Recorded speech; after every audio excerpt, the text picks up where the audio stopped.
under construction property prices are now almost either at par or appreciating higher than ready to move properties as well. The emerging micro markets of Dwarka Expressway and New Gurgaon are going to do well over the years and are going to witness relatively more price rise as compared to established markets. So the market is reaching its true potential right now. And with all these emerging micro markets, I think what it offers is a very good investment option. The way infrastructure is laid down for Navi Mumbai. So today, even if you're going to be in any part of Navi Mumbai, you're not going to be away from any part of Bombay more than 30 minutes in the next 3 years. There is no ways that the prices are not going to have multi-fold upswing.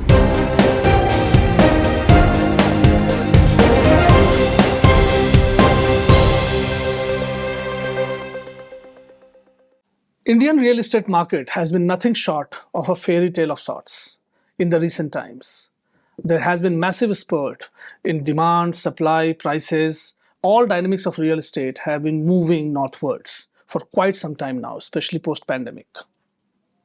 Magicbricks has been tracking the real estate dynamics very, very closely always. Through our research division, MB Research, we publish many reports which give you a lot of information and insight about various aspects of real estate development. One such report is PropIndex, which we release every quarter.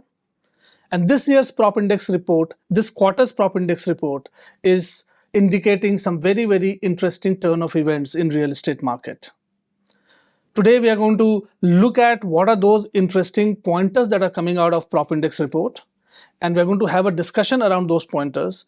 What do they mean for end users, investors, buyers, suppliers? What does it mean for the entire ecosystem as such? And to discuss all of that, we have got a stellar panel with us who are going to tell us and give us their perspective on these various pointers that are emerging.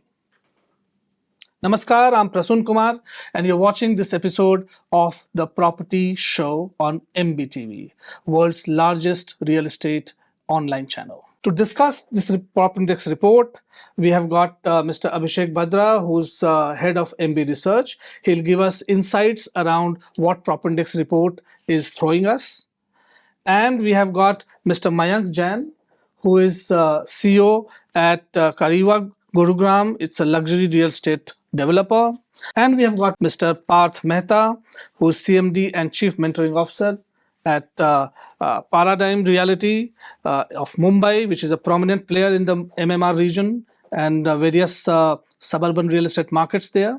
The PropIndex report broadly is telling us that after quarters and years of huge growth, all real estate markets, almost all real estate markets in India are now stabilizing. All these trends of demand, supply and prices are now looking at a certain moderation and they are becoming far more stable now. What does it really mean? What does it really mean for you as a buyer or an investor? What does it really mean for developers? What does it really mean for the entire ecosystem? And where is real estate going to head from this stage where we have reached now after 3 years of massive growth? So let's start, Abhishek. Let's tell our viewers about some of the top lines that are emerging from the PropIndex report, and then we build our discussion from there. Sure.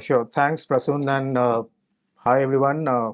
So I'll probably talk about the key insights that we have, identified in this report. So as Prasun rightly mentioned, the last 3 years was stellar in terms of demand growth. We were seeing, a robust 4 to 5% Q-on-Q demand growth every quarter for the last, 3 years. However, if you look at JFM, the demand seems to have moderated a bit. We are seeing a slight, I won't say a decline, but a relatively moderate increase in the demand of 0.6%. And this is across the pan-India markets and, and especially in the market of NCR and some of the Bangalore. These are the markets where we are seeing a slight lull in demand. However, if you look at Navi Mumbai, Chennai, the affordable markets, Kolkata, these are the markets where we are seeing a significant increase in demand. On the supply side also, yes, we are seeing a massive increase. There's a 50% increase in most of the regions across India. On a national level, we are seeing a 15% supply increase.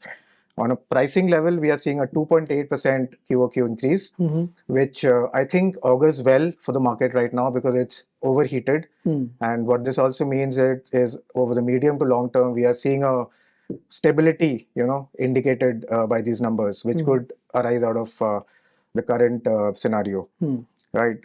Talking of the luxury and the premium segment, yes, both these segments are thriving with about 43% of overall demand falling in this segment, and the supply also, around 50% of supply falling in this segment. So what this means for end users is that, of course, the market seems to be in the right direction. There is no cause of concern. It's a very good time to invest. It's a good time to buy a property because the prices are expected to lower. And of course, the ROI potential is still there in most of the markets. So that's what the pan-India market looks like. All right. So the pan-India trend seems to be indicating that there is much needed stability that is coming in the market. Tell me, Mayank, reading this entire demand supply pricing dynamics, and Gurugram has been one of the markets where growth has never been a challenge, and it's just been expanding in all possible directions. Now, what is your reading? How do you see this now dynamics playing out? Do you see what we are talking about from research point of view also reflecting on ground in Gurugram? Good afternoon, everybody, and thanks for inviting me for this discussion. See, it's true that along with the majority of the other markets, Gurgaon has also witnessed a sense of moderation in terms of price rise in the last quarter. However, I don't necessarily see that as a signal of slowdown, but more of a sense of natural calibration that the market required. See, we've witnessed an unprecedented phase of almost 3 years of sharp price rise, post which a sense of price stabilization was not just warranted, but it's also very much healthy for the market in the longer run. What it will do, as per me, is that it will lead to greater demand consolidation and end user driven buying in the market. At the same point of time, Gurgaon continues to be blessed with key fundamentals, whether it is strong infrastructure or civic amenities and greater push from the government. So the next 12 to 18 months are expected to witness some level of sustained growth. As far as investors are concerned, it offers a good opportunity for them to enter the market before the advent of the next upward cycle. But for developers, it creates a greater sense of a requirement to put emphasis on differentiated products, more consumer focused approach in terms of the offerings that they're coming up with. So what I see over as a trend which has been emerging over the last 2 to 3 quarters and more so in JFM is the market is effectively evolving to a level where it should be. In any scenario, the unprecedented growth that we witnessed in the last 3 years post-COVID also included a great deal of pent-up demand in terms of the price rise that could not happen between 2014 to 2020 due to multiple events that happened. So a portion of that pent-up or the deferred price rise was effectively factored into the growth that we witnessed last year. And now we've reached a stage wherein we can expect sustainable price growths in the mid to long term. So, Parth, MMR has been one region which has witnessed very, very robust infrastructure initiatives happening all around, right? Now, putting that in the backdrop of the stabilization or the moderation that we are talking about, what are your readings? Thanks, Prasoon, for having me over on your show. And nice to have you guys on the panel as well. So, yes, indeed, I think most of the data you guys have it as statistics that how the market is stabilizing and if there has been a slowdown. But first, we need to, of course, understand that over the last 2-3 years, markets across key cities of Mumbai have been growing like a phoenix. The scheme had to stop because there is a level of absorption that every micro market and a major city has. So definitely a consolidation phase was much needed before it would get frenzy and things would be unaffordable. A. B. Places like Mumbai and in and around MMR, I think we are witnessing infrastructure growth that has been unprecedented. the roads, connectivities, the flyovers, the metros, the monorails has just been going very fast. And we are at the cusp where 25, 26 being years where almost all these major artillery roads and internal roads would be at its peak in the next 2 to 3 years. So we are at that cusp where infrastructure would be later in such a way where, especially we are Mumbai-based players, so especially a place like Bombay would be kind of connected like a ring road, which was always divided into eastern, western, central, south Mumbai, etc. Now it will become like a ring road, like a Hyderabad or a Gurgaon or a Bangalore, where every connectivity would be in its own way, anywhere between 20 to 35 minutes, 45 minutes of travel distance. So I think all central CBDs will kind of be very well connected with the infrastructure. Now, this what really happens is a place like Mumbai is very different, unlike other cities. An extended area like a Kandivali, Gurugram or western suburb has a niche where people don't want to move out of there. Some people from proper South Bombay, they don't want to move out of there. Some people in Mulund and Thane belt, they don't want to move out from there. So I feel the right way to look at a Mumbai market or a MMR market would be zone specific and how those zones are performing. Let's go slightly deeper. Let's start with MMR region, Abhishek. What are some of the specific trends that we see while Parth just spoke about some of the broad trends that exist in MMR region? What are some of the specific trends that report is suggesting that is happening? Prasun, there are primarily four key trends that are coming out. The first is, we saw that Pan India is seeing a 0.5% increase in demand, but Mumbai and specifically Thane and the adjoining areas of Mumbai have seen a 3.4% increase in demand on a quarter-on-quarter basis, which by no means is low. Small, yeah. Right, so it's quite a significant increase.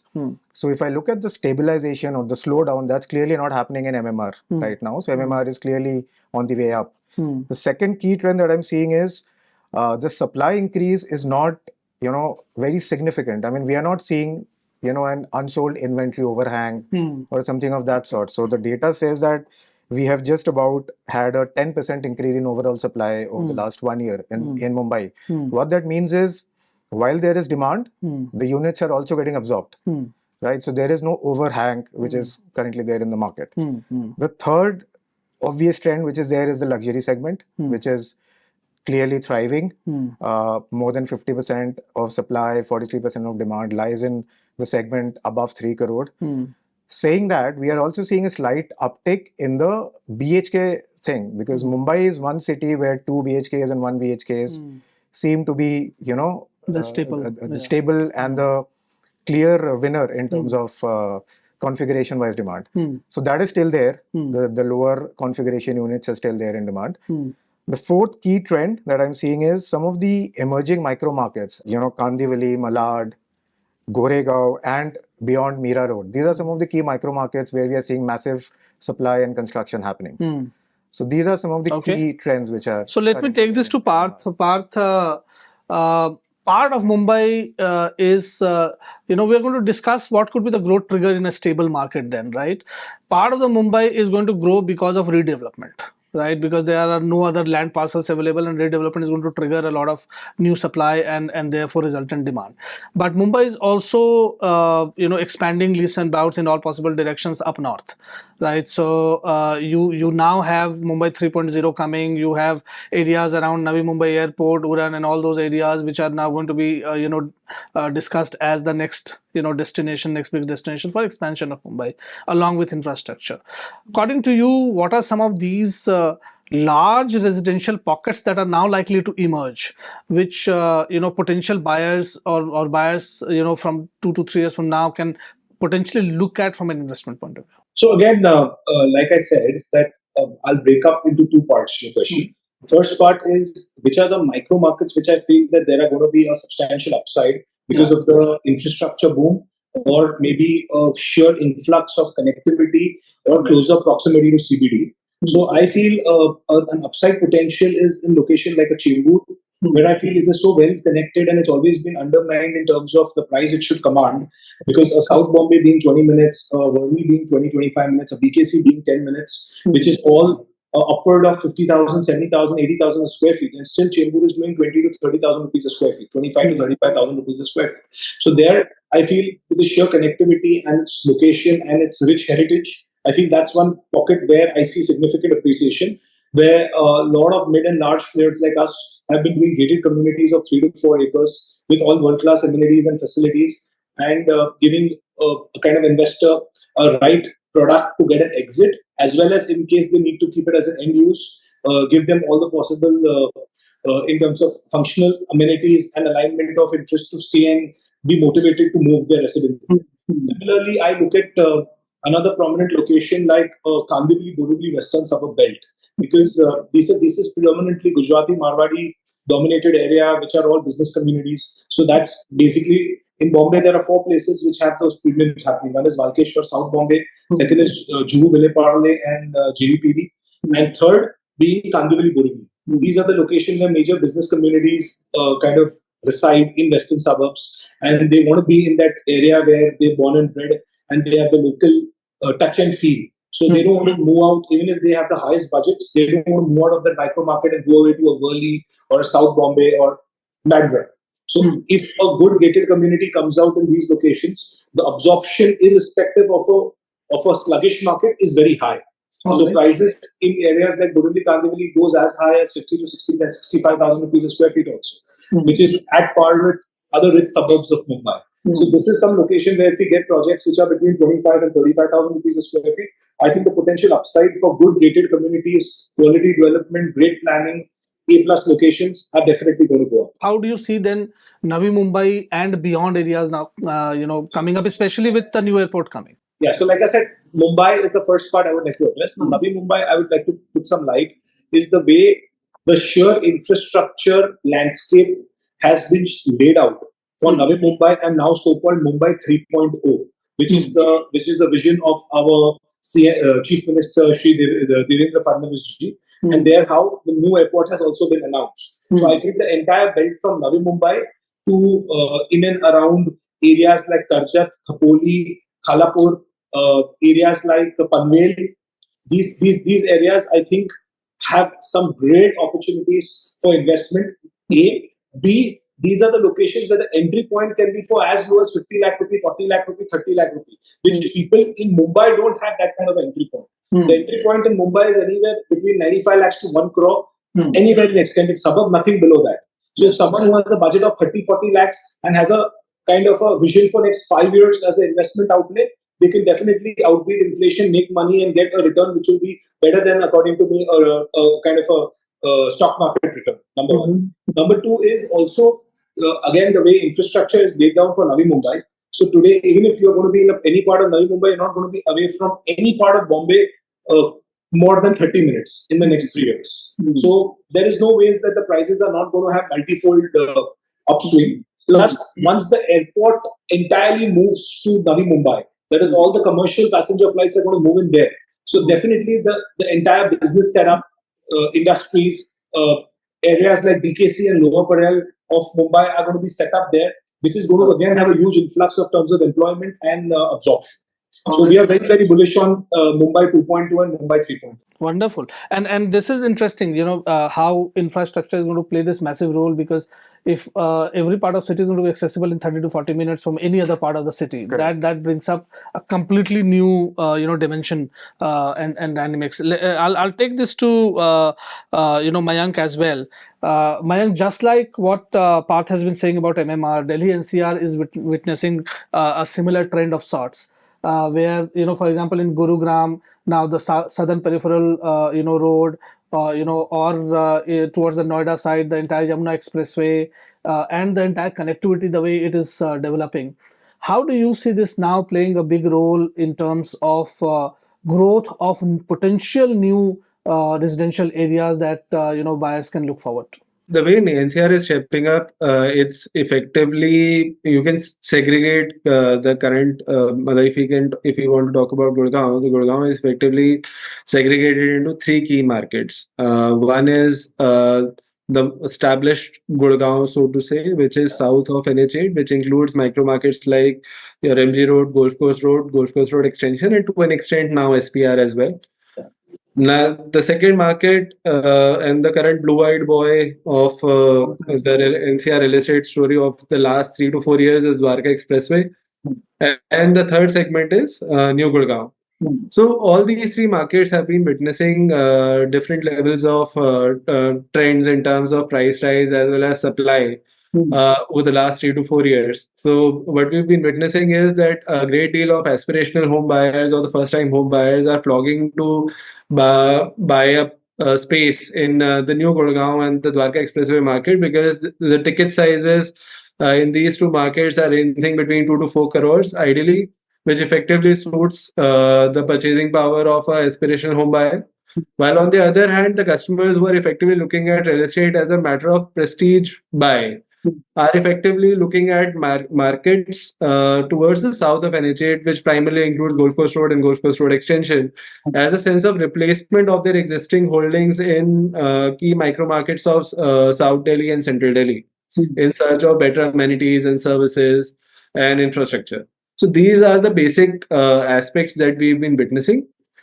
Yes, with the constant focus on infrastructure by the government, we strongly feel that the emerging micro markets of Dwarka Expressway and New Gurgaon are going to do well over the years and are going to witness relatively more price rise as compared to established markets. But the traditional markets would continue to remain a sense of preference for the ones who are looking to buy real estate from a perspective of location rather than from a sense of aspiration. Tell me, Abhishek, what are some of the headlines that are emerging out of Delhi NCR market then, right? As Mayank was saying that, listen, there are peripheral areas which are developing now. There are well established areas any which way. The pricing has found a certain level. I mean, this entire last 3 years of massive price increase, you can also see it as price discovery of the market. Because the market was yet developing and the price discovery was yet happening. Maybe we have reached a point where the discovery has happened, and now we are looking at a base price which is a stable price, and from here on the dynamics will start playing out. What are some of the key inputs that are coming from the PropIndex report on Delhi NCR as a market? Sure. So, as you said, that Gurgaon and Noida are, of course, developing, and they have seen massive strides in development. So what our data tells us is that while there has been a slight decline and a moderation in demand, the development and the supply increase is massive across all the 5 micro markets that Mayank mentioned, which is Dwarka Expressway, New Gurgaon, Sona Road, and the SPR region. And even in Noida, we are looking at the Yamuna Expressway, Greater Noida West, the God City Chowk. All these areas are seeing massive development. And what I feel is that these areas were being, undervalued over the last 2-3 years. While there was a lot of demand, there had been a lot of price increases. But I think the market is now reaching its true potential, where we are seeing, price increase of 40-50% of the last couple of years. Even in this report, we have seen a price increase of around 3% in the last quarter itself in the NCR region. So the market is reaching its true potential right now. And with all these emerging micro markets, I think what it offers is a very good investment option and perspective to the end user and the investors as well. So there's a lot of option available for end users today. Affordable, mid, as well as the luxury segment. Okay. So one of the interesting things that you mentioned that is coming out of PropIndex report is also the preference for 3 BHK and larger units, right? Yes. And that's something that I want to take to Parth. Mumbai traditionally has been a city which has always optimized on space, if I can put it as nicely as that. Now, tell me, this newfound preference, and post-COVID, we did see this shift towards having larger spaces, one extra room and so on and so forth. Now, that seems to be now settling down somewhere, and 3 BHK seems to be becoming a staple diet of sorts for buyers, which was 2 BHK earlier, right? From Mumbai's perspective, a city which has always, short on land, short on space, how do you see this trend emerging, and how is supply going to take care of this? I'll put it up as accordingly where during COVID, as people witnessed that bigger homes were not a kind of a luxury, it was a necessity and a priority for everyone's investment in an asset class. We saw a huge influx between 2021 to 23, where 3 beds, 4 beds, 5 beds, luxury beyond 3 crores to maybe 25 crores, 50 crores did very well. And people kind of invested into these homes. Subsequently, what happened is when we realized that when the economy started overall doing well, even the salaried class people who had a budget of, let's say, 2 crores, 2.5 crores, with mortgages being very easily available to job going people, they started realizing by spending that 20 lakh rupee or 25 lakh rupee more, if you're able to get into a better apartment, have one bedroom more, get an extra car park, and plan for not too much, but at least for the next 5-10 years, where they could make a decision which would ensure that there'll be stability within their requirements for the next decade. And people have been taking those calls where suddenly we saw from one bed and compact two bed, the requirements of 3 and 4 beds did very high. Now, on the contrary, since last 2 quarters, because we are in a luxury space as well as the affordable luxury space, what we started realizing is again the trend of one bed, two beds have come again. Where what slowdown we witnessed over the last 8-9 quarters for absolute affordable apartments, that is between one bed, two bed, between 1 crores to 2 crores, we are suddenly seeing a good uptrend in those apartments where people have started buying those without negotiating much, because the inventory also in that range of maybe 400 and 700 square feet has not been as high that was there between 2017 and 2020. That particular absorption was done during the post-COVID era. So now again, if there are 10 projects that are available, there are only 1 or 2 projects which has 1 and 2 bed in Mumbai, and 8 projects have bigger flats. So the projects which has those compact units, developers are also holding on to the price, and people who are first home buyers, nuclear families who want to move suburbs, come more towards the CBD areas. Those are the people are buying affordable homes as well. So I think both are doing well. But yes, luxury has slowed down a bit.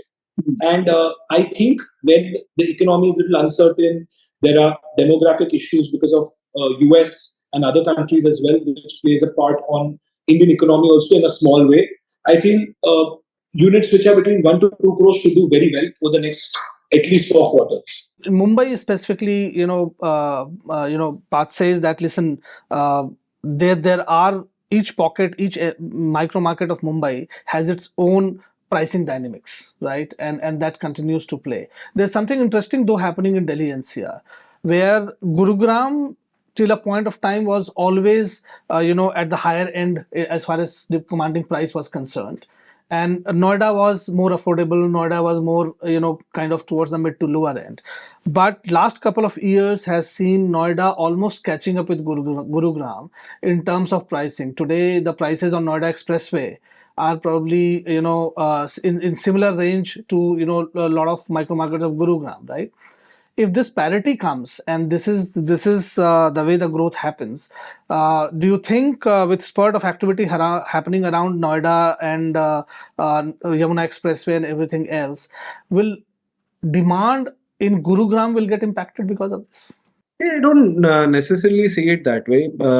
While the context that you said is perfectly right, that Gurgaon has traditionally been always positioned as a more premium sort of a market as far as NCR growth story is concerned. While Noida always considered to be more of a place wherein if you are not kind of positioned as a market wherein if you can't afford Gurgaon, please go to Noida. However, this was primarily driven by 2-3 aspects. One, the advent of category A developers in the Noida market and the Noida extension market has changed that entire paradigm or the perspective towards these two markets altogether. What Noida had been witnessing was more of a trust deficit over the last 10 to 15 years because of lack of delivery or the committed delivery made by a number of developers to the customers, which never came to fruition. So effectively, there was a sense of uncertainty among the customers to put in their hard-earned money in these markets. However, with the advent of corporate developers like Max Estate, Sobha, Eldeco, Godrej, that perspective toward the market has changed completely. Secondly, new infrastructure projects like NH24, which have come in as a complete blessing in disguise for micro markets like Noida Extension by offering seamless connectivity with the city center of Delhi. So practically, if you're living in Noida Extension, you can reach Connaught Place, which is a city center, in a matter of 20 minutes. So from that perspective as well, the market has been given a major boost by the infrastructural push both from the central and the state government. And thirdly, a great deal of the price rise was also driven by the supply overhang, which effectively got vaporized over the last 4 to 5 years. See, before COVID, there was a supply overhang of not less than 48 to 52 weeks in Noida extension, which has effectively come down to 10 to 12 weeks as per our estimates in the last 3 to 4 years. That was primarily driven by the fact that there were no new launches between 2018 to up till 2022, which led to the fact that the projects that got delivered were effectively absorbed over time.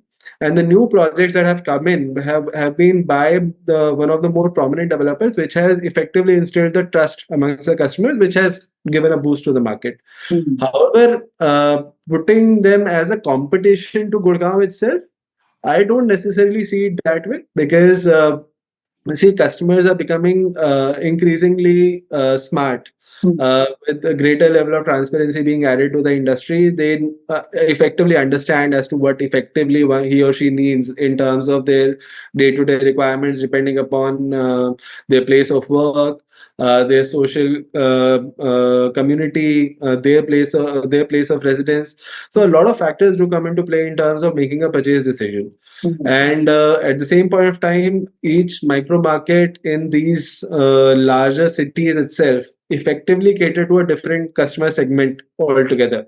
So I think all these 4 or 5 markets that effectively constitute NCR are complementary in a way to each other, rather than competing against each other from a common pool of customers. Viewers, what's emerging is one, the markets, real estate markets, various micro markets are heading towards stabilization as far as demand, supply, and pricing is concerned.